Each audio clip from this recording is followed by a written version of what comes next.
उदगाव ग्रामपंचायत उदगाव येथे आयोजित जागतिक महिला दिनानिमित्त कायदेशीर मार्गदर्शन व भव्य महिला मेळाव्याचे आयोजन करण्यात आले। यावेळी महापुरुषांच्या व प्रतिमेस पुष्पहार अर्पण करून कार्यक्रमाची सुरुवात करण्यात आली।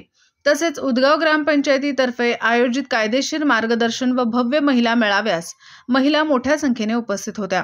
तसेच गावातील प्रतिभावंती मुली व महिला शिक्षिका, आरोग्य सेविका, अंगणवाडी सेविका, शाळेतील विद्यार्थिनी तसेच विविध क्षेत्रात चांगली कामगिरी करणाऱ्या महिलांचा सत्कार यावेळी प्रमुख पाहुण्यांच्या उपस्थितीत करण्यात आला।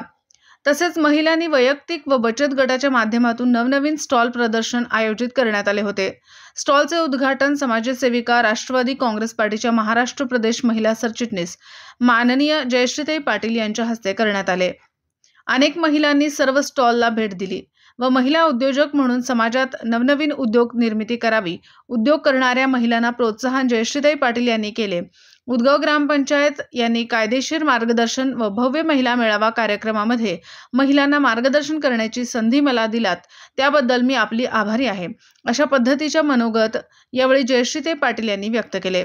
यावेळी कार्यक्रमाचे प्रमुख पाहुणे रोहिणी जाधव, दिवाणी न्यायालय Jaysingpur, V M Kolekar madam, Priyanka Devarshi madam, महिला समुपदेशन गुरव मॅडम, डॉक्टर प्रियंका जाधव, सविता सावकर, मादनाईक, ग्रामपंचायत सदस्य मेघराज वरेकर, उपसरपंच अरुण कोळी, कौसर नदाफ, सर्व सदस्य व ग्रामस्थ व महिला मोठ्या संख्येने उपस्थित होत्या। महिला दिनानिमित्त बोलायला लागावा असं आमचं दुर्भाग्य नसावं।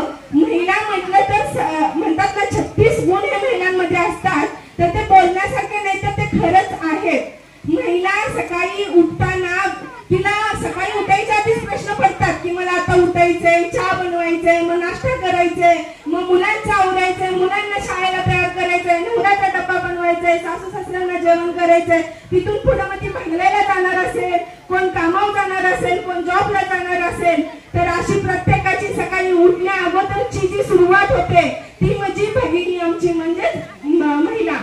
आज पुरुषाच्या खांद्याला खांदा लावून कार्य करत असणाऱ्या माझ्या माता भगिनी, जरी आज ताई मॅडम तुम्हाला सांगू इच्छिते की मी मगाशी तुम्हाला म्हणल्याप्रमाणे कायद्याचा हा वापर चांगल्या पद्धतीने करता यावा अशी माझ्या भगिनींना विनंती आहे।